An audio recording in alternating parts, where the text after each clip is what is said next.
నమస్కారం news plus టీవీకి స్వాగతం. నేను మీ విజయదాస్. కడప జిల్లా వేంపల్లిలో జూలై 7వ తేదీన జరిగిన సంఘటనపై స్పష్టత ఇవ్వడానికి టీడీపీ మాజీ ఎమ్మెల్సీ బీటెక్ రవి ఇవాళ ప్రెస్ మీట్ని నిర్వహించారు. అమ్మాయి మిస్సింగ్ అయిందని కొన్ని వదంతులు ఫైల్ అయ్యాయని, దాంతో కొంతమంది పోలీస్ స్టేషన్పై దాడికి దిగారని ఆయన తెలిపారు. అయితే ఇలాంటి ఘటనలకు కూడా రాజకీయం మేళవించడమే జగన్ గారి స్టైల్ అంటూ ఆయన విమర్శించారు. జూలై 7న జగన్ పులివెందులకు, ఆ తర్వాత 8వ తేదీన ఇడుపులపాయలో రాజశేఖర్ రెడ్డి జయంతి సందర్భంగా పర్యటనకు వచ్చారని గుర్తు చేశారు. జగన్ ఎక్కడికైనా వస్తే అది పరామర్శో లేక రాజకీయ శోక ప్రదర్శనో తప్పదని బీటెక్ రవి వ్యంగ్యంగా వ్యాఖ్యానించారు. మిస్సింగ్ అయిన అమ్మాయి చివరికి కడప రిమ్స్లో చికిత్స పొందుతూ కనిపించిందని, ఆ సమయంలో తాము పరామర్శకు వెళ్ళినట్లు తెలిపారు. కానీ కొంతమంది ఈ వ్యవహారాన్ని ఉద్దేశపూర్వకంగా రెచ్చగొట్టారని, పోలీస్ స్టేషన్పై దాడి రాజకీయాలకు అతీతంగా జరిగిన దుష్ప్రచారం మాత్రం ప్రభుత్వ అనుకూలంగా మలిచారని ఆరోపించారు. తప్పు చేసిన వారిపైన కేసులు ఉంటాయి, మిగిలిన వారిపై ఏమీ ఉండవు. ముస్లింలపై తప్పుగా కేసులు నమోదవుతున్నాయన్న భయం అవసరం లేదు అని స్పష్టత చేశారు. జెడ్పీటీసీల సమక్షంలో దాడి జరగటం అనుమానాలకు తావిస్తుందని రవి గారు అన్నారు. జగన్ ప్రభుత్వం ముస్లిం మైనారిటీల మనోభావాలను రాజకీయంగా వాడుకోవాలని చూస్తుందని తీవ్ర ఆరోపణలు చేశారు. ఊరు విడిచి వెళ్లిన ముస్లిం సోదరులు ధైర్యంగా తిరిగి ఇళ్లకు రావచ్చు. ఎవరు రెచ్చగొట్టారో, ఏం జరిగిందో బయట పెట్టండి. తప్పు చేయని ఒక్కరికి కూడా ఏ హాని జరగదు. రక్షణపై పూర్తి నా బాధ్యత అంటూ మైనారిటీ సమాజానికి బీటెక్ రవి భరోసా ఇచ్చారు. ఈ కేసులో అన్ని పార్టీలకు అతీతంగా నిజమైన తప్పుదారులకు మాత్రమే శిక్షించాలన్నది తమ అభిమతమని స్పష్టం చేశారు. ముఖ్యంగా ఈ ప్రోగ్రాంకి వచ్చేసి ఎంహెచ్పిఎస్ అంటే మైనారిటీ హక్కుల పరిరక్షణ సమితి స్టేట్ అధ్యక్షుడు సిబ్లీ గారు వాస్తవంగా ఈరోజు వచ్చి వేంపల్లిలో కొన్ని అంటే పక్కీరిపల్లె కానీ ఇంకా ఏరియాకి మేమే పోయి అందరి దగ్గరికి పోయి ఇంకా విషయం తెలుసుకొని ఇక్కడ ప్రెస్ మీట్ పెట్టాల్సింది. ఆయన బద్వేల్ కోర్టులో ఒక కేసు సంబంధంగా ఉండి కేసు అయిపోతుందిలే 12కి అనుకున్నాడు. దురదృష్టవశాత్తు సాయంత్రం 5 వరకు ఉండాల్సింది కాబట్టి అక్కడ లేట్ అయింది. తర్వాత ఖాద్రీ గారు, తర్వాత ఈయన కూడా అంతకుముందు వర్క్ బోర్డ్ డైరెక్టర్గా కూడా ఉన్నారు. వాళ్ళ పెద్దలను అందరినీ పంపించి ఈ మధ్య వచ్చి వేంపల్లిలో వచ్చి జరిగిన సంఘటన మీద కొంచెం క్లారిటీ ఇవ్వాల్సిన బాధ్యత, ధర్మం ఉంది కాబట్టి మేము ఈ ప్రెస్ మీట్ పెట్టడం జరిగింది. మీకు అందరికీ తెలుసు ఆ రోజు ఏం జరిగిందో. ఒక అమ్మాయి మిస్సింగు, ఆ తర్వాత మిస్సింగ్ అయిందని చెప్పి కొందరు పోలీసులకు సంబంధం లేకుండానే వెతకని పోయినారు. ఆ వెతకని పోయినప్పుడు ఆ అమ్మాయికి కొంచెం ఫ్రెండ్ అయినటువంటి ఒక అబ్బాయిని కూడా వాళ్ళే పట్టుకొని స్టేషన్లో తీసుకొచ్చి అప్పగించారు. అలా వాళ్ళే అతని ఫ్రెండ్ అని ఇంకా ఇద్దరిని కూడా తీసుకొచ్చి, అంటే పోలీసులు చేసింది కాదు అది, వాళ్ళు కానీ వాళ్ళ కుటుంబ సభ్యులు వాళ్ళ ఫ్రెండ్స్ ఎవరో ఇంకా ఇద్దరిని కూడా చేసి స్టేషన్లో పెట్టడం జరిగింది. తర్వాత ఒక 4 గంటలు 5 గంటల వరకు ఆ అమ్మాయి ట్రేస్ కాలేదు, అంటే ఆ అమ్మాయి జాడ ఎవరికి తెలియలేదు. ఆ రోజు దురదృష్టవశాత్తు ఆ రోజు జూలై వచ్చేసి 7వ తేదీ, అంటే జూలై 8వ తేదీ వచ్చేసి రాజశేఖర రెడ్డి గారి జయంతిని జగన్మోహన్ రెడ్డి వచ్చి ఇడుపులపాయలోనో పులివెందులలోనో కూర్చున్నాడు.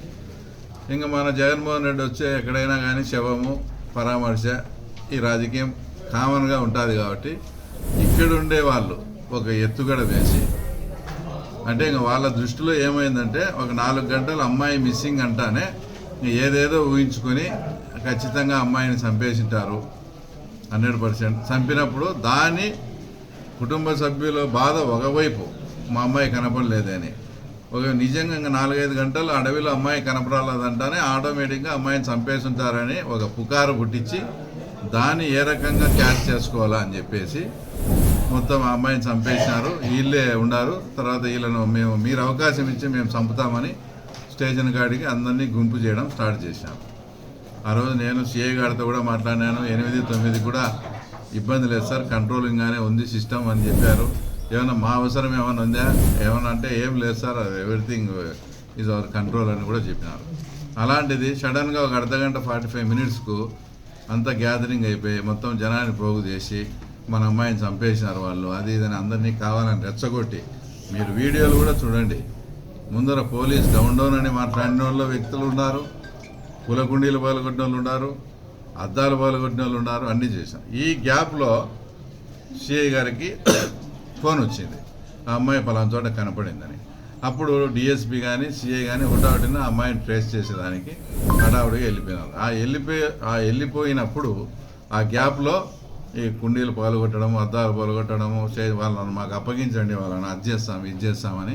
అంటే ఎవరు వీళ్ళు ఒరిజినల్ బాధితులు కాదు, ఆ కుటుంబ సభ్యులను ఒకరిని వెనకేసుకొని ఇదంతా కూడా దాడి చేయడం, ఈ రకంగా చేయడం జరిగింది.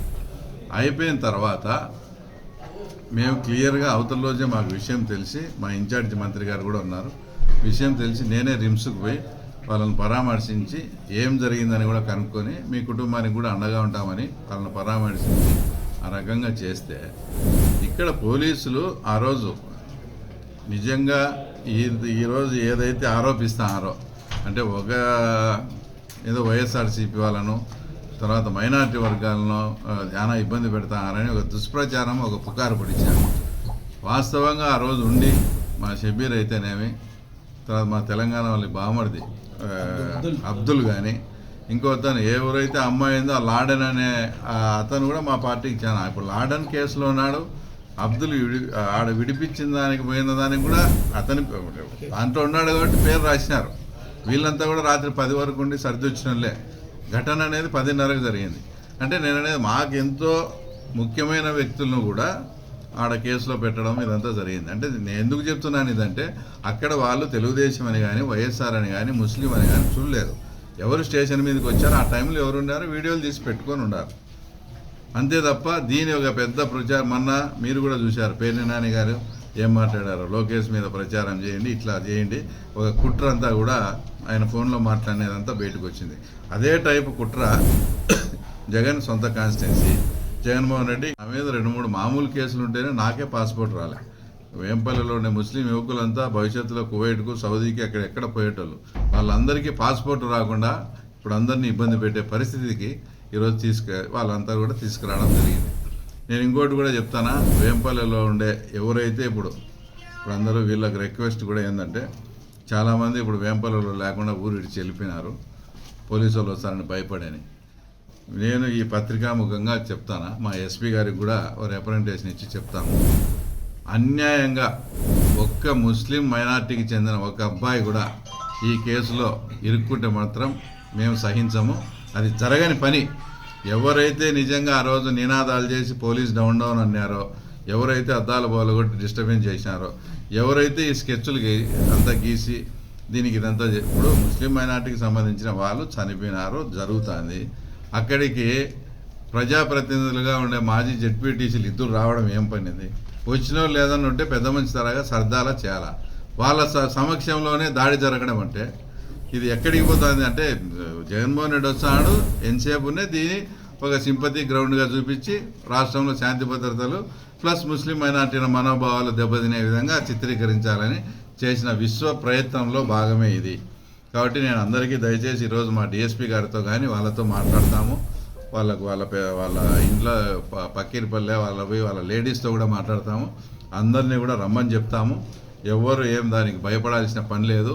ఎవరు దీంట్లో ఇన్వాల్వ్ అయి ఉంటారో వాళ్ళు కూడా, మీరు కూడా రెచ్చగొట్టినందుకు రెచ్చగొట్టినబడి ఆ కార్యక్రమానికి పోయినారు తప్ప మీకు కూడా అసలు ఉద్దేశం లేదు. కాబట్టి మీరు కూడా అంతగా భయపడాల్సిన పని లేదు. రండి, ధైర్యంగా ఏం జరిగిందో ఆ రోజు ఎవరు రెచ్చగొట్టారో ఏం జరిగిందో కూడా మీకు తెలిసిన సమాచారం కూడా చెప్పండి. మేము కూడా పోలీసు వాళ్ళకు కానీ మా ఎస్పీ గారికి కూడా మొత్తం విషయం అంతా చెప్పి, నిజంగా ఆ రోజు ఎవరైతే ఉండారో యాక్టివ్గా ఉండి చేసినారో ఒక 20 మందో 25 మందో ఏదైనా ఉంటారు. ఈ 100 మంది 500 మంది 1000 మంది ఎవరు మీరు ఊర్లు ఇచ్చాల్సిన పని లేదు. ఈ ప్రెస్ స్టేట్మెంట్ పత్రికా ముఖంగా కూడా మీరు చెప్తానా, మీరు ధైర్యంగా వేంపల్లికి రండి.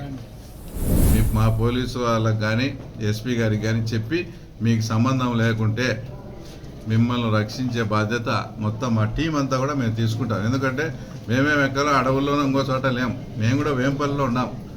మా వాళ్ళంతా కూడా వేంపల్లి స్టేషన్ కాడ ఉన్నారు. ఆ రోజు ఎవరు చేసినారు ఎవరు చేయలేదనేది పోలీసు వాళ్ళతో పాటు మా వాళ్ళకి తెలుసు, ఇంకోరికి తెలుసు. అన్యాయంగా యూత్ను దీంట్లో ఇరికిచ్చే ప్రయత్నం చేసినా, తర్వాత యూత్ని ఏదన్నా మ్యాన్ హ్యాండిల్ చేసే ప్రయత్నం చేసినా కూడా మేము దీన్ని తీవ్రంగా ఒప్పుకోము, దీన్ని ఖండిస్తాము. కాబట్టి వేంపల్లిలో ఉండే ముస్లిం సోదరులంతా ధైర్యంగా ఎవరి ఇళ్ళకు వాళ్ళు వచ్చి ఆ రోజు ఏం జరిగిందో కూడా చెప్పండి. మీకు ఏమి కాకుండా చూసుకునే బాధ్యత మేము, తర్వాత మా వేంపల్లి పోలీసు కూడా తీసుకుంటుంది. వాళ్ళు కూడా దీన్ని ఇది చేయాలని కానీ, దీని ఏదో అడ్వాంటేజ్ తీసుకోవాలని కానీ వాళ్ళు కూడా, మీరు ఒకటి కూడా గమనించాలా, అది ఏం జరిగిందో ఇంకా నిర్ధారణ కాకముందే పోలీస్ స్టేషన్కి వచ్చి ఆ రకంగా దౌర్జన్యం చేయడం కూడా పోలీసు వాళ్ళు కూడా చాలా అవమానంగా కూడా ఫీల్ అవుతారు, అవమానంగా కూడా భావిస్తారు. కాబట్టి వాళ్ళ మనోభావాలు కూడా గుర్తిరిగి వాస్తవం ఏందో చెప్పి ఈ కేసు నాటి క్లోజ్ చేసే విధంగా మేము కూడా చేస్తాం. మరొక్కసారి మీ అందరికీ చెప్పేది ఏంటంటే, వేంపల్లిలో ఉండే ఏ ముస్లిం మైనారిటీ యూత్ను కూడా తెలుగుదేశం పార్టీ కానీ, మేము కానీ, మా టీం కానీ ఎవరు వాడు వైఎస్ఆర్ అనో ఇంకోడనో అమాయకులను తెచ్చి ఇరికించాలనే ప్రయత్నం అనేది మేము కానీ, మా వేంపల్లి పోలీస్ కానీ, కడప జిల్లా ఎస్పీ కానీ ఎటువంటి ప్రయత్నం జరగదని ఈ పత్రికాముఖంగా మీకు హామీ కూడా ఇస్తాను.